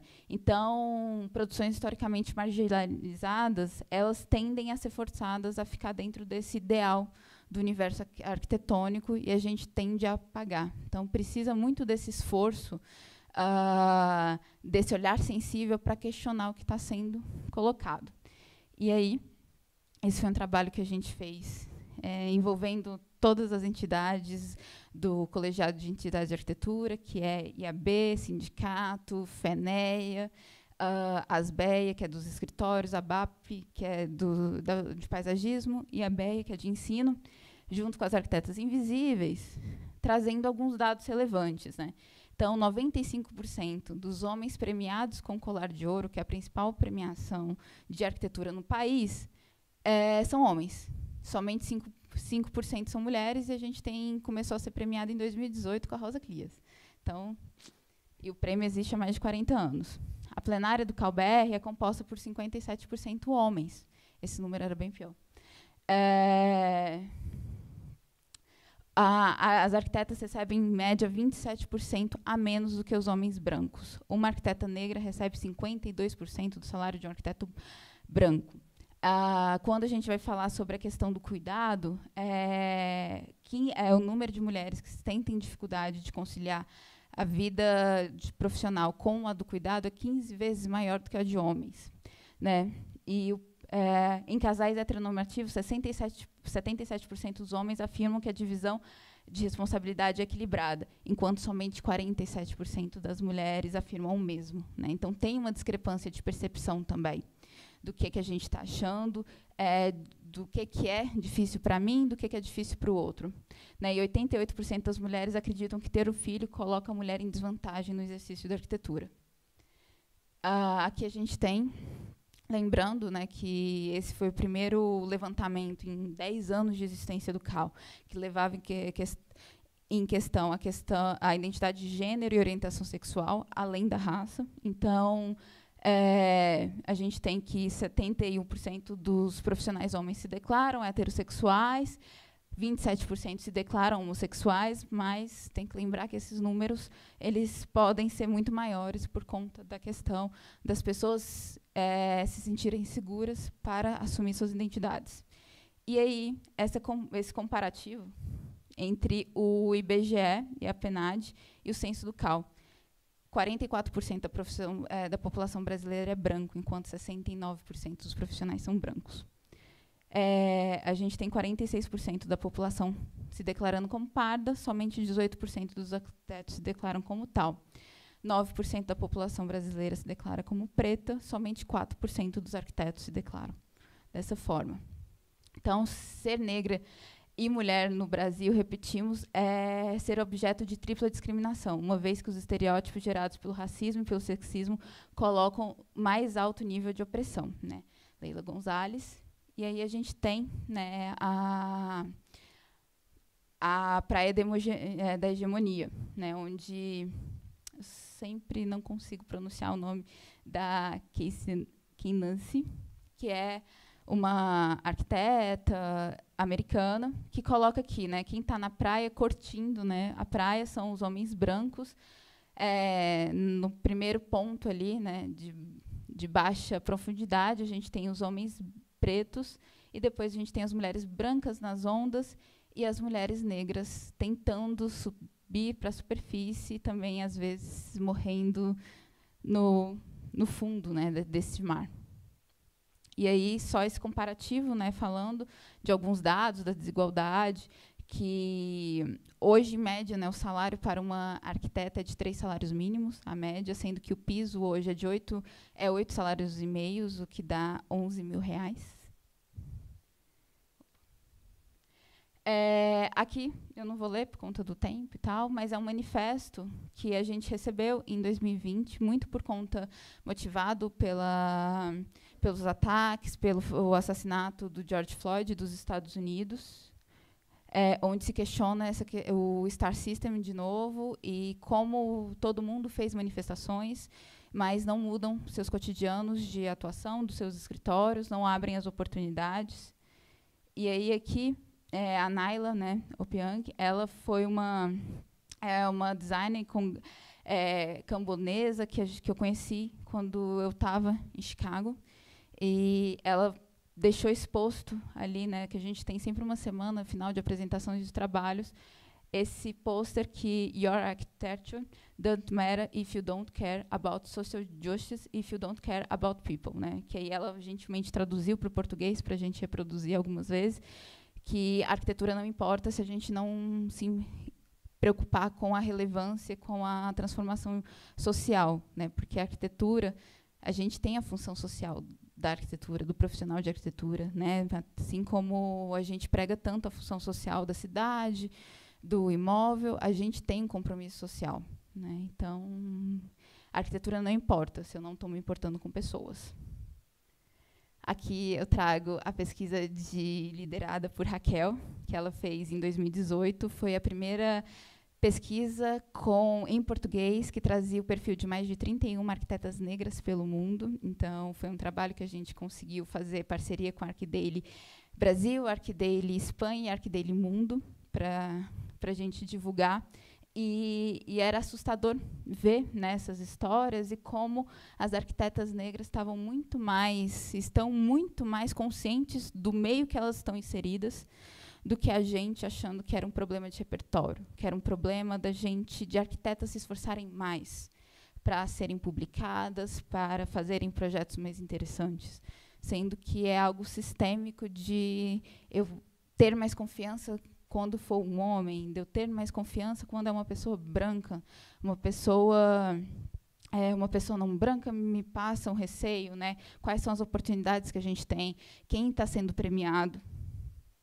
E aí, entrando um pouquinho mais nas minhas últimas pesquisas, a gente tem a lista de todos os arquitetos que estavam nos primeiros 10 anos de Brasília. Todos os nomes em vermelho são mulheres. E aí eu me pergunto quantas dessas aqui a gente já ouviu falar ao longo da nossa graduação. Aldo Rabelo Cunha, além de ter sido casado com o Lelé, ela é autora de boa parte dos paisagismos dos projetos do Lelé, do CCBB, do Bosque do Panteão da Pátria, da execução do paisagismo do Palácio da Alvorada. A gente tem a Ana Maria Niemeyer, que foi responsável por todos os interiores dos palácios, tirando Itamaraty, tanto que até o falecimento dela, todos os presidentes, se fossem fazer alguma modificação, convidavam ela para fazer o projeto de modificação do palácio. A gente tem a Filomena, que foi da UNB, ela saiu daqui do Brasil exilada, ficou escondida pela Carmen Portinho no MAN para conseguir fugir para a França, onde ela conseguiu, com outros professores, fundar a Escola de Arquitetura de Strasbourg, e ser uma referência na questão de bioclimatismo, e voltar para o Brasil quase 20 anos depois como palestrante, expositora dos seus trabalhos, né? Então, esses são alguns nomes que a gente tem, né, que na pesquisa eu fui achando. Aqui também uma pequena lista de outras produções que a gente foi vendo, porque o recorte era isso, né? Obras de autoria ou com autoria feminina que a gente pudesse entrar. Então, tem que ser obras públicas executadas. E a grande maioria na UNB, nesse espaço, né, mostrando a função da universidade pública que a gente tem. E tudo isso começou muito inspirado nesses movimentos que eu vi quando estava fora e pesquisando, de como a gente precisa rever, reconstruir esse repertório e valorizar também o que a gente é feito, né, que são mapas das cidades de Manhattan, isso aqui é de Los Angeles, para a gente visitar de obras de autoria feminina. Aí eu fiz o de Brasília, simplesinho, do plano piloto, onde a gente tem ali, né, o Palácio da Alvorada, os Jardins, né, a execução de 91, que foi quem o Oscar Niemeyer indicou para concluir, que foi a Alda Rabelo Cunha, o paisagismo do CCBB, que também é dela, né, esses pontos. E aqui do outro lado, que a gente tem essa escala mais da superquadra, a gente tem as Torres São Miguel, na 7, que é da Mayumi Souza Lima, que foi o projeto de mestrado profissional dela e que concluiu depois com o seu marido, o Sérgio Souza Lima. A gente tem os blocos da 112 Norte, que foi com coautoria, né, da Eliane Caporto, com Luiz Antônio Pinto, e a Babilônia Norte, a comercial local da 205, da 206 Norte, que foi um projeto de autoria da Dora Amélia Mota, né, que ela apresentou essa ideia na UNB, um tempo depois, como funcionária da Nova Cap, ela leva, e esse projeto é executado e hoje está sendo reapropriado, né, quase 10 anos, por manifestações mais espontâneas, atuais, ali uma quadra de muita ocorrência cultural, né, dentro da Asa Norte. E, para fechar, né, o que a gente tem hoje, que sou pesquisadora do Amarelinha, que é o Observatório de Pesquisas Feministas em Arquitetura, que é esse espaço que permite a gente abarcar, né, essas pesquisas. Então, começo com arquitetas há 10 anos quase atrás, onde não tinha nada, só umas alunas inquietas, com outros colegas mais inquietos ainda, que a gente conseguiu fazer tudo isso. E hoje tem esse contexto institucionalizado, onde é um espaço de pesquisa, com PIBIC, mestrandas e pesquisas sendo feitas. Então, queria agradecer mais uma vez. Todos, todas.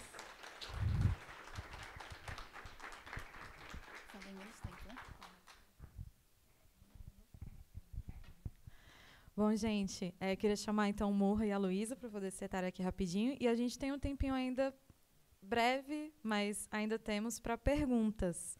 Então, eu também vou me mover para cá. Queria saber se tem alguém assistindo tanto a apresentação do Murra quanto a apresentação da Luísa, que queira perguntar alguma coisa para eles. Alguém? Dou-lhe uma. Dou-lhe duas. A Mariquinha. Vou trazer para cá. Pode deixar. Pronto, que eu... perfeito. Não estava vendo se alguém ia comentar antes, né? Já final. Bem, eu fiz um monte de anotação para variar um pouco. Vamos lá. Começando com alguns comentários sobre as apresentações. Parabenizar, né? Óbvio, né, gente? É sempre bom assistir vocês. É sempre uma alegria muito grande escutar pessoas que falam exatamente aquilo que a gente concorda e pensa e pesquisa. Enfim, né? Acho que tem um efeito hormonal de alegria, né? Quando a gente escuta aquilo que a gente acredita. Então, a gente vem aqui reforçar todo aquilo que a gente já pesquisa, pensa, conversa, e enfim. Eu estava aqui pensando sobre, que eu achei curioso o fato do museu lá nos Estados Unidos se chamar Legado, enquanto o Mukabe aqui está lutando contra o legado, que era a palavra utilizada durante os mega eventos esportivos, que foram a chave de gatilho para a destruição da pequena África e toda a história de disputa, né, que aconteceu lá recentemente.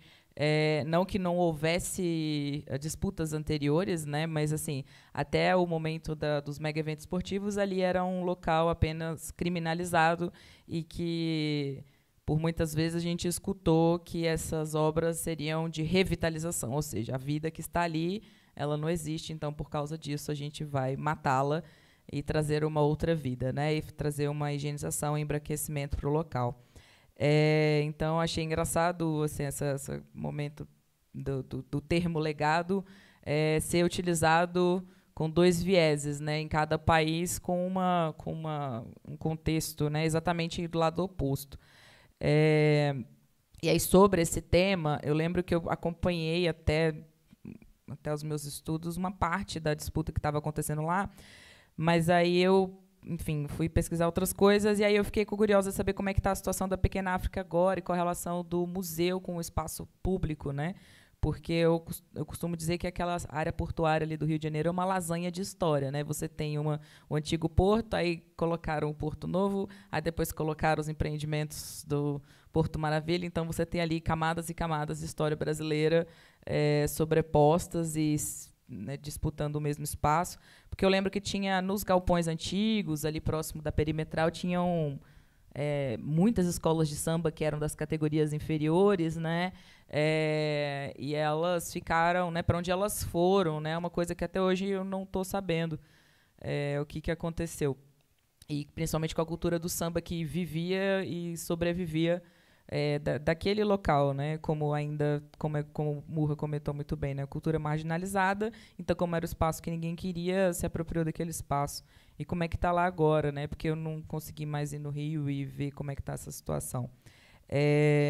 Sobre o encarceramento em massa dos Estados Unidos, acho que é importante também levar em consideração que ela é uma nova forma de escravização do século XXI, né? Porque é como a sociedade é socialmente aceito e desejado que o encarcerado trabalhe de graça. E então, você tem aí o escravização 2.0 por meio do encarceramento em massa, né? Então, principalmente dentro do sistema no nosso também, né? Mas o sistema norte-americano, que é privado, isso excelente, assim, é uma forma ótima. Você tem as grandes empresas explorando uma mão de obra ali gratuita, a sociedade achando muito legal aquilo ali e todo mundo fazendo vista grossa. E, enfim, só para complementar, umas sugestões aqui de podcasts e episódios. Um podcast Projeto Quirino, sensacional, para quem curtiu a fala do Murra. E tem o podcast História Preta, que ele é muito bacana também. E teve uma série muito legal chamada Martin Malcolm, que vai tratar exatamente dos detalhes do que o Murra teve que falar rapidamente, né? Então, para quem gosta dessa parte, é bastante interessante. E tem uma série chamada Explicando no Netflix, que o primeiro episódio da primeira temporada chama Explicando a diferença entre brancos e negros nos Estados Unidos, que em 18 minutos consegue explicar de uma maneira incrível o que eu demorei 2 anos para aprender no mestrado, que era a política de redlining e a quebra dos Lehman Brothers lá e como é que isso implicou no aumento da população, situação de rua preta nos Estados Unidos, lá. Então, enfim, é bem interessante também. E era isso, só isso tudo que eu tinha para falar. Enfim, era uma pergunta e um monte de comentário. Alguém mais tem alguma pergunta? André, ali. Eu posso... A gente faz uma... Seria bom a gente fazer uma rodada. Tá. Que aí já junta. O André tem uma pergunta. Olá, sou o André, sou coordenador do IAB e ABDF, coordenador de articulação política. Primeiro que quando eu vi a apresentação do Murra, né, parabenizando também Murra e Luísa, né, pelo espaço, a gente vê o mapeamento, também um mapeamento histórico, né, dos pontos, enfim, da memória existente, que como a universidade lá e como o debate está sendo feito nos Estados Unidos, também seu trabalho também mapeando ali naquele centro, ali no Rio de Janeiro. E aí, sempre quando vejo essas ações, esse trabalho com essa qualidade, eu sempre tento retornar para Brasília, né? E como é difícil Brasília a gente fazer o debate racial nesta cidade. E ser arquiteto em Brasília é mais difícil ainda, porque parece que quando a gente vai avançar no debate sobre a comunidade preta no Brasil e questionar a construção dessa cidade, questionar o modernismo, parece que a gente está traindo a nossa classe. É uma coisa assim que a gente fica... Oscar Niemeyer está chorando agora na minha... né? Porque eu estou questionando, né, todo o apagamento. E eu falo todo o apagamento que existe... O apartheid, embora eu estou tentando ser simpático, esse apartheid, mas que continua até hoje, né? Que ele está presente no desenho, na morfologia, ele está presente na tipologia, ele está presente nas relações de trabalho, ele está presente na relação econômica, estética e tudo. E como se não tivesse existido essa presença negra na construção de Brasília e como se ela também hoje não fosse atuante, né? E aí um pouco essa reflexão, uma reflexão, uma provocação também, no sentido de que, de fato, Brasília precisa ter esse exercício, né, de memorizar a estética negra e a contribuição negra para a construção dessa cidade, né, que eu tenho total certeza que ela também não só foi braço, né, não tirando desse mérito, mas também se coloca, né, que esse homem branco, iluminado, construiu essa estética branca de Brasília e que isso não pode ser questionado, né? Desde a metodologia tanto quanto a própria estética e forma, né? Acho que é um pouquinho.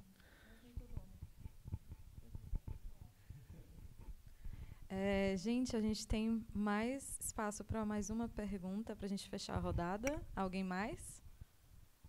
Só levantar a mãozinha bem alta, assim, que aí eu consigo ver. Tá, dou-lhe 1, 2... Alguém se mexeu ali? Não, ok. 3. Então, eu vou fazer a minha pergunta também. Primeiro, agradecer, né, a presença dos dois, que, inclusive, para a gente é um privilégio, porque, inclusive, Murra está aqui de passagem, né, vai voltar para poder continuar o mestrado dele nos Estados Unidos. E o prazer também de Luísa partilhar um pouco do mestrado dela, né, e que inclusive não foi finalizado ainda, né, está em processo. Então a gente tem a oportunidade de poder estar vendo um pouquinho do pedaço da pesquisa dela. E eu ia perguntar exatamente a continuação, tanto do comentário da Mariana quanto do André, porque a gente está falando também sobre esse momento que várias frentes de vários lugares diferentes do Brasil estão tentando repensar a história, tanto da arquitetura e do urbanismo, quanto trazer essa perspectiva da arquitetura por intermediando com a justiça social, né? Então, é um pouco de resgatar a história, revisitar essa historiografia e trazendo uma outra perspectiva sobre os mesmos acontecimentos, né? Então, a minha pergunta é que, diante das pesquisas de vocês, né, na especificidade de cada uma, de processo mesmo, quando vocês vão entrando em contato com esses equipamentos ou com esses documentos dos acervos, etc., o que vocês conseguem observar através, lógico, de vocês como pesquisadores, dentro desse olhar, o que a gente consegue estar pensando para os próximos anos em questão de expografia em si, e também da gente repensar exatamente esse tema da profissão para os próximos anos, já que a gente está identificando, né, que a arquitetura ela sempre foi a presença dessas pessoas, mas que elas não estavam sendo divulgadas, visibilizadas, apresentadas, na verdade estavam sendo apagadas ou aniquiladas, não alcançavam esses espaços de maior amplitude de divulgação da profissão, né? Então, olhando para o aspecto da memória desses arquivos dentro do campo da arquitetura e urbanismo, né? E aí é isso.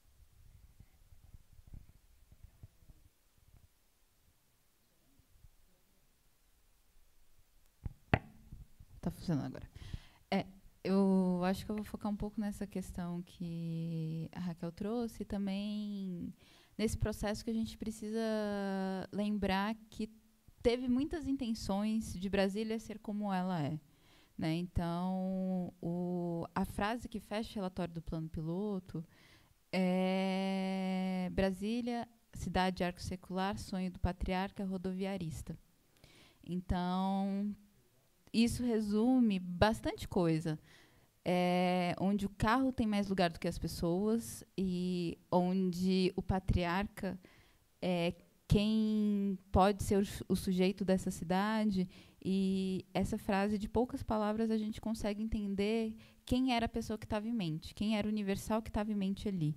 A cidade foi construída muito para ser palatável, deslumbrar aquele recorte. Apesar da gente ter alguns pontos de rebeldia nesse contexto, a gente não pode descolar do momento que Brasília surgiu, né? E como ela foi apoiada também em outras mãos de obras para serem executadas, principalmente falando de Brasil, um país que se construiu em cima, né, da mão de obra escrava, negra, da exploração. E aí, quando traz o contexto da Raquel, da pergunta dela, é muito importante a gente entender também. Eu gosto do invisibilizar, porque a gente só desaparece quando é conveniente. Então, a gente está ali para fazer o trabalho burocrático, a gente está ali para concluir o desenho, para transformar o croquis em planta, a gente está ali para fechar as linhas do CAD, para botar o hatch, para plotar, dobrar a prancha.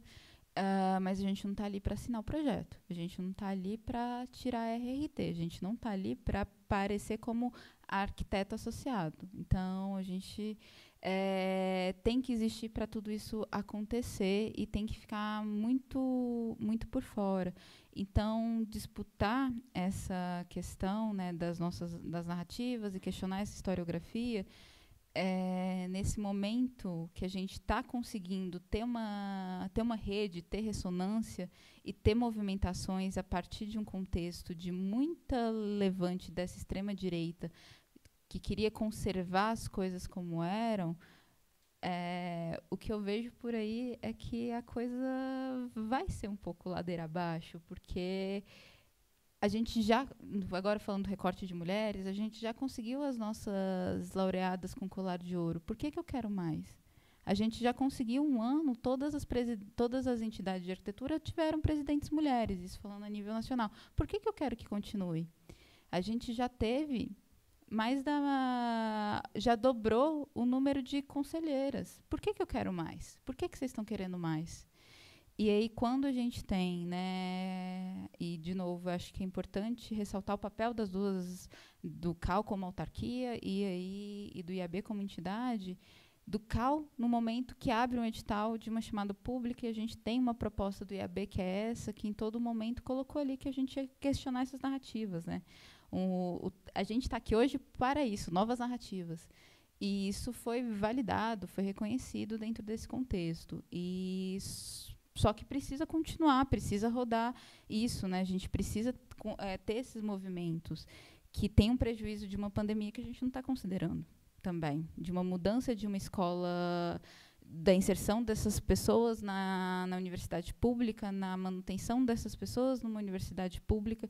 E eu falo muito de um lugar confortável, que eu não sei se o Murra lembra, que em 2014 a gente deu uma palestra na Seca falando sobre cotas e como as cotas na UNB, dentro da FAO, o aproveitamento dos estudantes que entravam por cotas eram 0,3% maior do que os estudantes que entravam pelo sistema universal. Então, e ninguém acreditava nisso, né? Enfim, dados foram importantes. E é muito feliz ver muitos estudantes aqui, colegas que estavam na FAO, mas também estava até comentando com o Mário Bom Tempo, onde estão os jovens? E continuar nesse processo, né? Eu acho que a gente conseguiu um lugar que para muita gente está muito bom. Vocês estão satisfeitos porque vocês querem mais, porque parece que a gente quer tudo. E aí eu volto naquele dado, né, para 77% dos homens. Eles acham que a divisão de trabalho dentro de casa é equânime, sendo que somente 43% das mulheres acham a mesma coisa. Onde está essa discrepância de quase 30%? O que a gente não está vendo, né? Então, em algum momento, só para encerrar e passar para o Murra, eu vi uma fala que se um lugar tem 30% de mulheres, os homens acham que já tem mais mulheres do que homens. Se tem 20%, eles acham que tem o mesmo número de mulheres do que homens. E se tem 10%, eles acham que tem um pouco menos de mulheres, né? Era mais ou menos isso os dados. Então, a gente está muito acostumado a estar dentro dessa normatização, né? E toda mudança parece muito grande, principalmente a gente que traz dados tão gritantes de exclusão, de invisibilidade, de apagamento, de genocídio, né? Como o Murra trouxe. E isso incomoda, né? Deixa tudo mais cinza. E a solução mais fácil para não ter que enfrentar isso é calar a gente. O que eu estou feliz que não está acontecendo. Mas é mais essas considerações. Passar por Murra. Bom, acho que eu vou começar da primeira e tentar construir isso até esse último questionamento sobre próximos anos, próximos passos, né? Pensando primeiro na pergunta da Bom Tempo, no que a Bom Tempo falou sobre o legado, primeiro que eu acho que a gente tem uma tendência a achar legado como uma forma, a palavra legado, acho que tanto no português quanto no inglês, a gente tem uma tendência a ver essa palavra como algo, uma construção positiva, né? Uma tendência de falar, o legado de algo é tipo, olha que legal que isso aqui deixou, né? Essa ideia que quiseram construir sobre, olha o legado dos jogos, né? Olha esse museu, o Museu da Manhã, alguma coisa assim. No caso do Museu do Legado, é justamente usar dessa palavra, talvez desse posicionamento quase positivo, mas para pensar numa construção mesmo, de uma narrativa, assim. Eu acho que a palavra é precisa porque legado fala da narrativa que o museu se propõe a contar, né? Da escravidão ao encarceramento em massa. Então, o legado da escravidão e a presença num problema atual, que é o que o museu faz, né? Nessas diversas intervenções no território. Sobre a Pequena África, a Pequena África em si, a situação atual, ela tem lá o legado dos jogos, né? Tá lá forte, firme e forte, Museu da Manhã. Ainda um projeto de Porto Maravilha que se afirma ou que tenta se afirmar. Aí eu vou falar de uma forma distante também, né? Até por conta da própria limitação da pesquisa, enquanto no meio da pandemia, né? Terminou na pandemia. É E também o meu próprio afastamento também dessa pesquisa do Rio de Janeiro, eu não sei precisar atualmente como está, mas eu sei que está lá o Museu da Manhã, está lá o projeto Porto Maravilha ainda acontecendo, os empreendimentos sendo comemorados e trazendo um novo sistema econômico, talvez, ou uma nova população atrelada a isso. Eu não consigo ver como o museu, como na outra via, como a população negra está sendo incluída nesse processo, quais são os reais benefícios ou o real legado para a afirmação das pessoas negras nesse mesmo território. Porém, consigo ver também novas formas novas formas de afirmação e de interação cultural dentro desse mesmo espaço, né? Desde de projetos e workshops da galera da história, da história, do turismo, falando sobre a Pequena África, né? Propondo novos circuitos dentro da Pequena África. Os eventos culturais continuam acontecendo. Pedra do Sal, enquanto quilombo urbano, continua afirmando sua presença no espaço. Então, existem lá também essas duas coisas. O Projeto Maravilha continua tendo, o espaço ainda está em disputa territorial. Acho que esse é o meu posicionamento.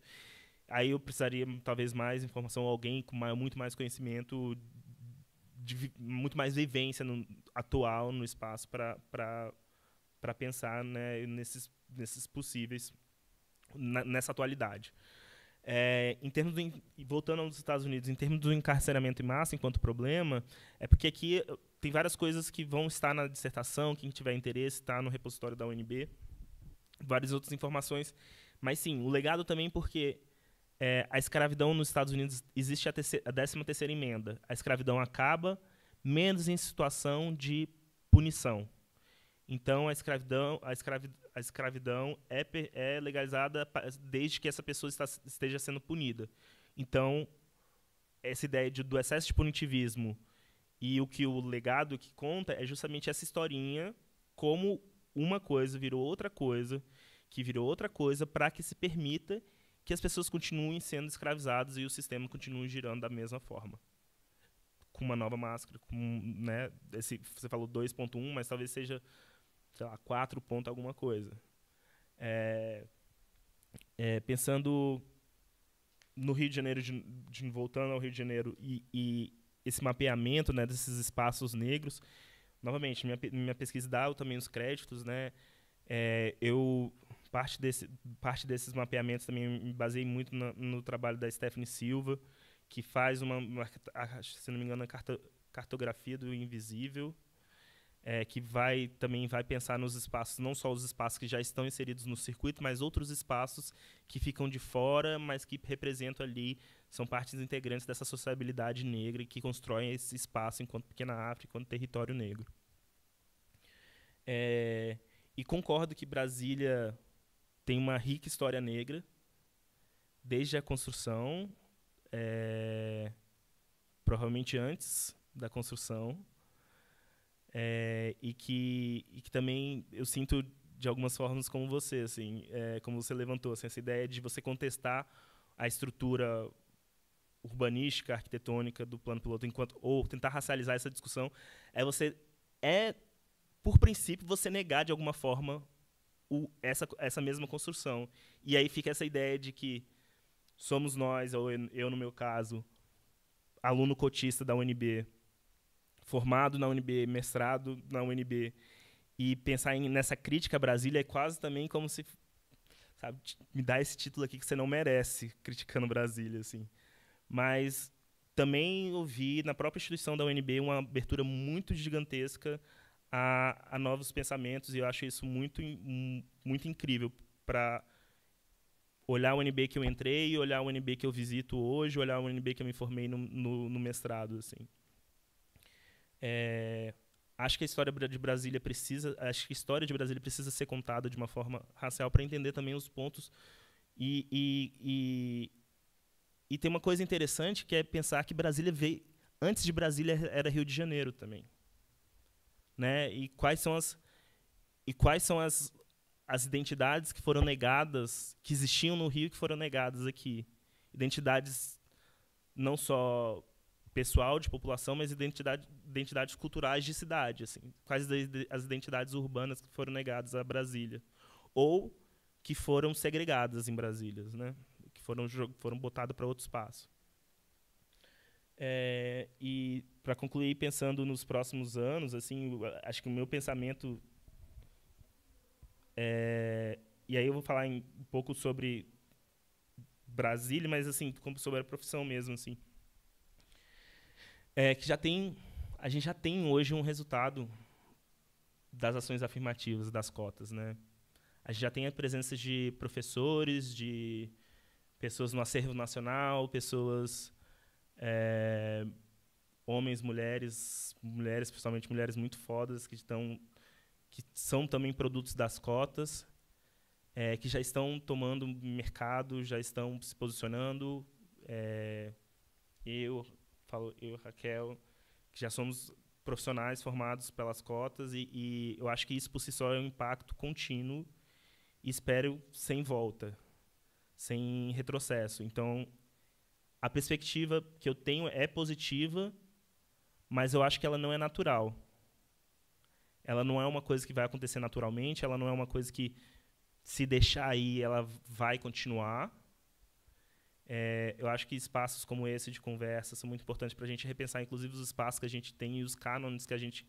né, esses grandes nomes que a gente carrega enquanto inquestionáveis, para pensar e criticar e ter espaço para que se critique cidades ou esses cidades e conceitos de arquitetura e que se racialize e que se problematize enquanto gênero também, porque não existe, acho que como assim, o estabelecido nunca foi outro que não o homem branco, hétero e blá. E o natural é que se continue assim. Então, minha expectativa é uma mudança, mas é uma mudança com uma luta contínua, com esforço contínuo, com debate contínuo, com oportunidades contínuas, para que a gente tenha espaço e tenha novas referências e possibilidades de se criticar abertamente e ser ouvido, e também estar disposto a fazer outras coisas, abrir o diálogo, né, para essas críticas. Acho que isso, também unilateral não funciona também dessa forma, na minha opinião. Bom, acho que são essas colocações.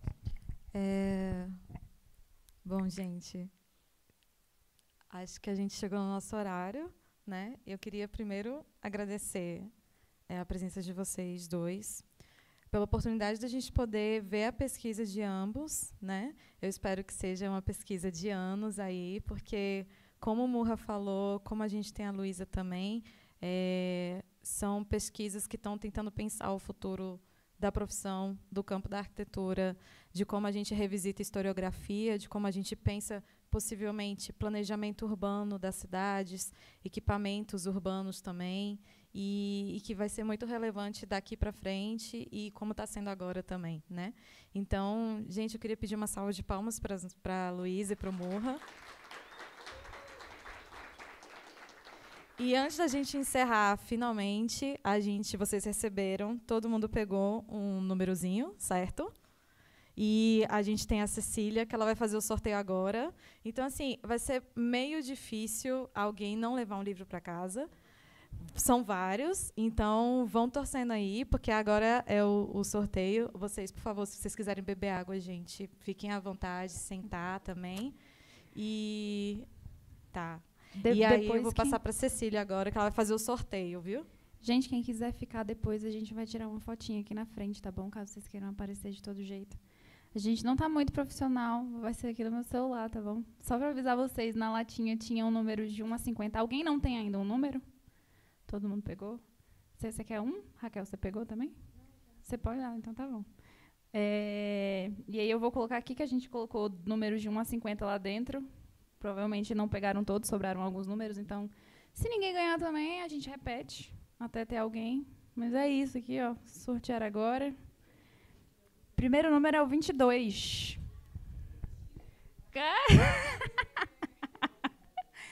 Ai, véi. Nada. Deixa eu fazer. Ai, cliquei no negócio errado. Vamos mais um. Peraí que eu vou te ajudar. Obrigada, obrigada.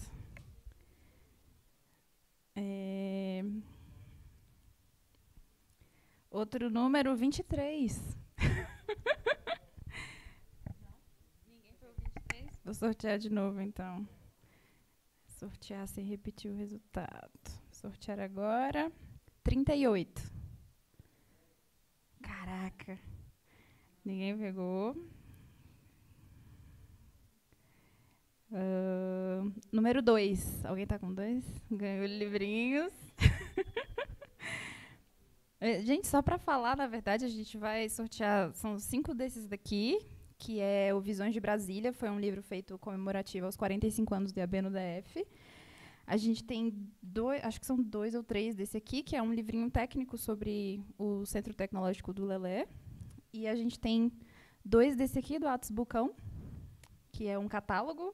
E o último vai ser o mais especial, eu acho, que é o Projetos para Brasília. Mas, continuando, ao todo acho que estão 10 coisas.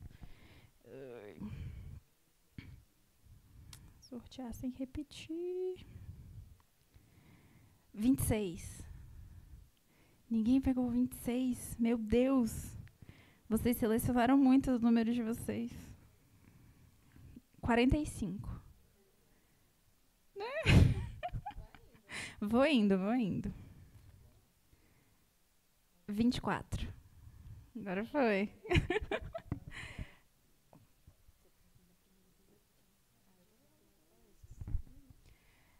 Deixa eu já ir sorteando o próximo.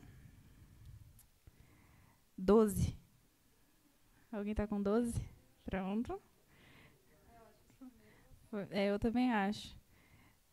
Não, nem era para escolher os números, mas eu sei que as pessoas escolheram. Esse alguém com certeza tem 7.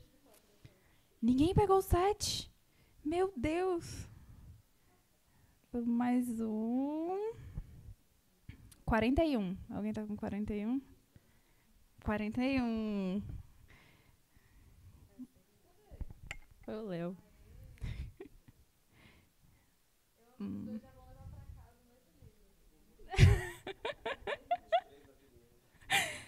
Gente, alguém pegou 50? Não. Sortear sem repetir. 50, ninguém pegou 50. 48. É? Agora. Esse aqui, né? Ok.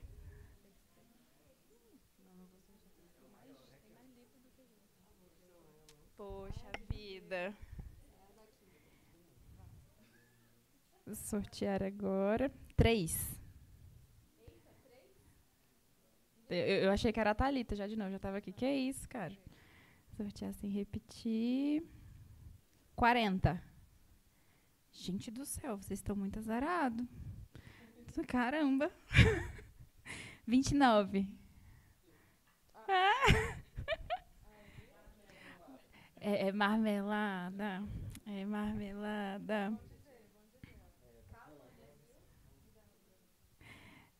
36. Alguém pegou 36? Olha! O Ale. Agora vamos para os livrinhos de Atos. 34. Ninguém pegou 34. Sortear agora. 11. Caramba, ninguém pegou 11 também, velho. Eu tô escolhendo todos os números que acabaram, que ninguém pegou, no caso, né? 18.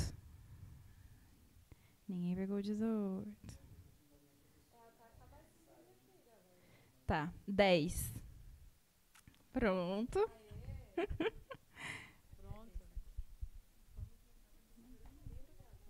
Ele pode dar. Tudo bem. Você quer o do Lelé? Pode não. Só um. Você escolhe. Gente, 5. Ninguém tá. Pronto, 5. É.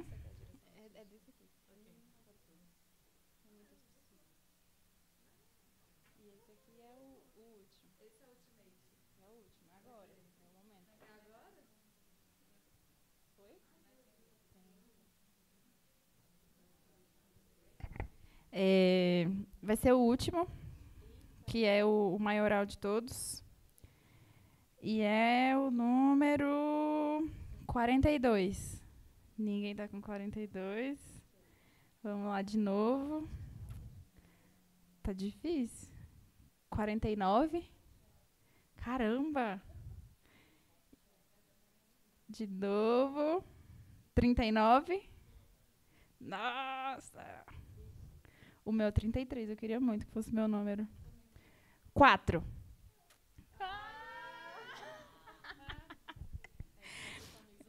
Tá vendo? Pronto, vamos poder. Ainda bem que é amiga minha, vou poder usar o livro.